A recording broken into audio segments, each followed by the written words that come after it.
Yo, what's up, everybody? Just a long, quick note. I was watching my brother Bolo's video today about the new Pro Tools update. Shout out to Bolo. I love your content. And I just had to interject.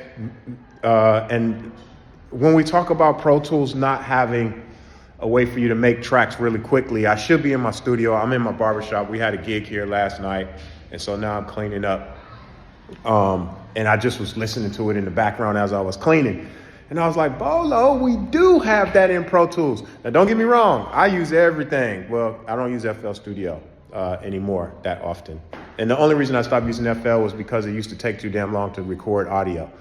I know they fixed that now, but they fixed that way too late for me. Pro Tools does and has for a very long time had a very simple way to make tracks. So check this out, Bolo. It's dope. Hear your brother out. I know I ain't like a big YouTuber or nothing.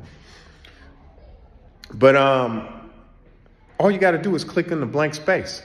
You double click on a blank space and it make a track for you. It ain't nothing quicker than that. I use Ableton, I use Logic, I use Pro Tools. I tried to mess around with the MPC software, got sick of that one. But I like the MPC standalone. I use machine software. I use all of them. And if you watch my other video, I go into detail about why I stopped using Pro Tools as a production tool. But it's not because I don't think that it's not a good production tool. It just used to use too much CPU for what I could afford. So I had to start using other DAWs. And that was Reason, and combining that with Pro Tools. I've since stopped using Reason as well. But I'm a singer. I'm not a producer like that. I wanted to be independent, and I love the buttons and the equipment and all of that stuff. And so I got really, really heavy into it, and I started producing my own music. But I still personally like working with other producers, but I think it's helpful that I can produce. I'm rambling because I got so much to say. As far as the sampler in Pro Tools, it does have a sampler. It's had it for years. It's ugly as hell, I would agree. But I just think that with Pro Tools, their attitude towards it is like, they have their suites and all of that stuff, but it's so expensive to buy it. Like somebody like me, I would just get an external plug-in sampler and use it in Pro Tools. So for me, I think that Pro Tools definitely has everything you need. I have a lot of beef with Pro Tools as far as when they were trying to switch over to trying to switch everybody to you could only subscription only. That was like, oh my God, why are y'all doing that? I don't understand it. I do understand it. It's money, because they need to make sure that people are constantly spending money in order to keep their people employed and to keep their business flourishing. You know, it's like I'm in the haircut business. If I could cut people's hair and they would never grow back again, how long would I be in business? I wouldn't be in business very long. So that's why I do understand why people and companies have the subscription motto. And from their point of view, it's like, okay, if you feel like we're important enough, then you'll subscribe to us. I don't want to subscribe to a company like that. Personally, I'd rather just buy Pro Tools outright and be able to use it.